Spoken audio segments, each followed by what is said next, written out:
I read that you came to the US after you did medical school in the Dominican Republic. And so I wanted to know how your Latinx heritage affected your transition to the US or the transition to life in the US. And did you ever feel like it was an obstacle to getting to where you are now? I have to say that I was very naive about what the US looked like. Of course, I just came for vacation to visit my family and it was all rosy and cool. So I didn't have a very good sense of what the reality of living in the US was for a person of a Latinx heritage.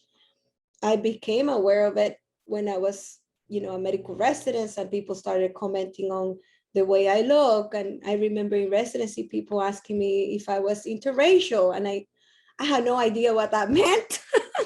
So I had to ask people what did they mean by asking me if I was interracial. And obviously, as someone from the DR, we are very interracial because we are a country that is actually an admixtures of whites, Black, and Native people. But that concept was something new to me. And then that's when I realized, okay, this is a new thing, for a new identity I need to form as a Latina in the US, something that I never thought I had to think through.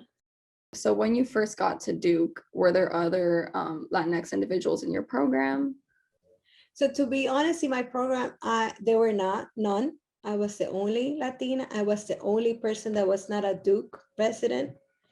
I came for my fellowship, so I did my residency in Wayne State University in Detroit. So coming here, I was the only one coming from the outside Duke. Both of my co-fellows were Duke alumni for residency. In my department, I don't recall there were any other Latina at the time. There was, though, after my first year, a Latina resident in internal medicine. And there were some faculty members that are self-identified as Latinos, but I don't think they embrace Latino identity that much. So at the beginning, I was kind of really shocked that I was probably the only person in my program that there was nobody else that I could relate to directly at the time. Yeah, and now over time, did you see that change? And is there more Latinx representation, do you think, now? So in my division, I'm still the only Latina in the endocrine division. In the Department of Medicine, we have seen a lot of growth. A lot of residents have come in, and we have other Latino faculty. So in that sense, I've seen the change.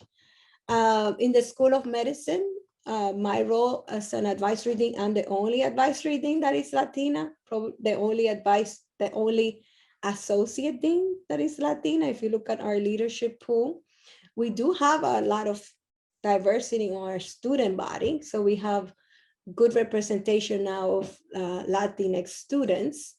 And then in my other roles, I work with other Latinos. For example, Dr. Rosa Gonzalez Guarda and myself are two of the co-directors for the CTSI Community Engagement Corps. So in that sense, there are two of us there. So I see some in other settings, but I don't think it's enough yet. I think we still have to do better. So have you formed, I guess, a community with the other Latinos in your workplace? Or I know you mentioned that you had like another coworker, but is there any sense of sharing your like heritage within your community and your workplace? Excuse me.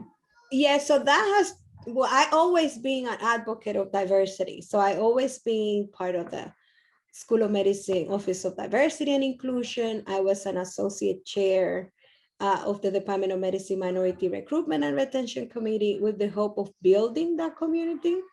And I also started the Latino faculty group in the School of Medicine. However, I have to say that it was not until this past year with COVID that I was able to feel that sense of community with other Latinos until the Latina team was formed by two of my colleagues, Dr. Martinez Bianchi and Maradiaga Panayotti, that I started to feel, well, with this group, of colleagues. Now I have like this community of people that self-identify as Latinos, and we have the same common interests, and we all have been through the same, which is sad to say because I've been at Duke since 2009, and it was not into COVID that I got that real sense of community. But it's very uplifting to know that there are other people that have very strong sense of who we are as Latinos, and we're continue to work very collaborative together.